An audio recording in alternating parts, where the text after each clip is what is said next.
आज आपण शेकडेवारीतील शाब्दिक उदाहरणे पाहणार आहोत. पहिलं उदाहरण, रीमाला वार्षिक परीक्षेत 500 पैकी 350 गुण मिळाले, तर तिला शेकडा किती गुण मिळाले? शेकडा म्हणजे 100 पैकी, किंवा तुम्ही याला टक्केसुद्धा म्हणू शकता. म्हणजे प्रश्न असा असेल, तिला किती टक्के गुण मिळाले? तर आधी आपण दिलेली माहिती लिहूया. 500 पैकी 350 गुण मिळाले आहेत. 500 पैकी 350 कसं लिहाल? 350 आणि छेदामध्ये 500. 500 पैकी 350 मिळाले, तर तिला शेकडा किती? शेकडा किती म्हणजे 100 पैकी किती, म्हणून त्याच्या पुढे बरोबर चिन्ह देऊन इथं 100 लिहूया. 100 पैकी किती? किती आपल्याला माहीत नाही आहे, त्याला आपण x अक्षर घेऊया. कळलं का? 500 पैकी 350, तर आपल्याला किती टक्के, शेकडा किती काढायचा आहे, म्हणजेच 100 पैकी किती, त्याला आपण 100 पैकी x गुण मांडलेले आहेत. आता इथं बघा, 350 भागिले 500 आहे.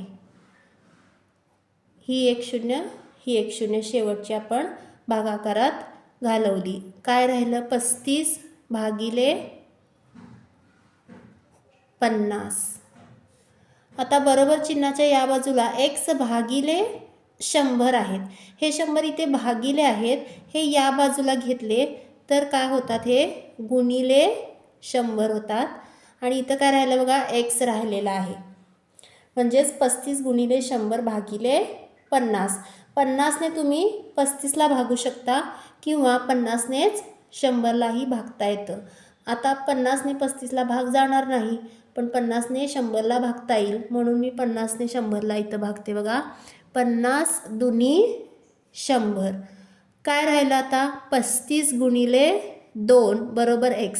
म्हणजेच x किती राहिलेला आहे? 35 गुणिले 2, आणि 35 गुणिले 2 किती? 70. म्हणजेच शेकडा गुण किती मिळाले तिला? 70. म्हणजेच किती?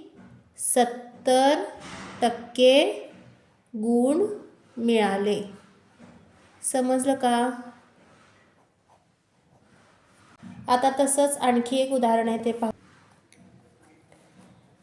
10वीच्या वर्गातील 70 विद्यार्थ्यांपैकी 56 विद्यार्थी उत्तीर्ण झाले, तर किती टक्के विद्यार्थी अनुत्तीर्ण झाले? उत्तीर्ण किती झालेले आहेत ते दिले, आणि विचारले मात्र अनुत्तीर्ण झालेले. एकूण विद्यार्थी किती आहेत वर्गात?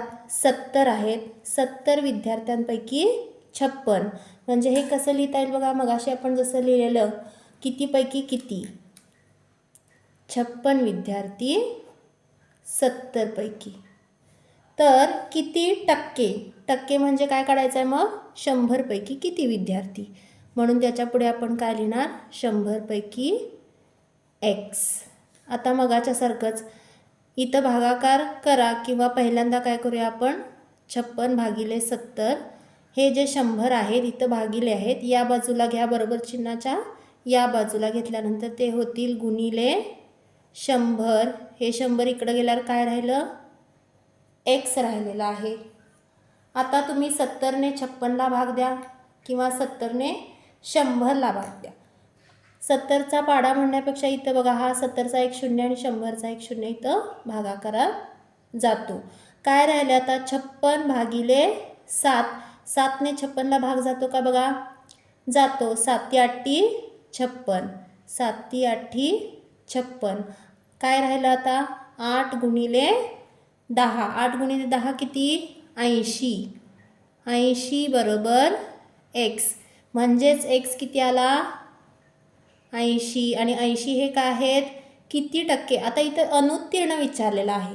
इथं आपण काय घेतलं होतं? उत्तीर्ण विद्यार्थ्यांची संख्या घेतलेली होती. म्हणजेच ही टक्केवारीसुद्धा उत्तीर्ण विद्यार्थ्यांची आलेली आहे. तर ती किती टक्के आलेली आहेत? 80% उत्तीर्ण आहेत. म्हणजेच अनुत्तीर्ण विद्यार्थी किती असतील? अनुत्तीर्ण विद्यार्थी आता 80% एकूण 100% असतात. 100% म्हणजे काय? सगळ्याच्या सगळे विद्यार्थी उत्तीर्ण. पण इथं 80% झालेत, म्हणजेच किती राहिले बघा? 100 वजा 80 केलं तर 20% विद्यार्थी अनुत्तीर्ण आहेत. समजलं?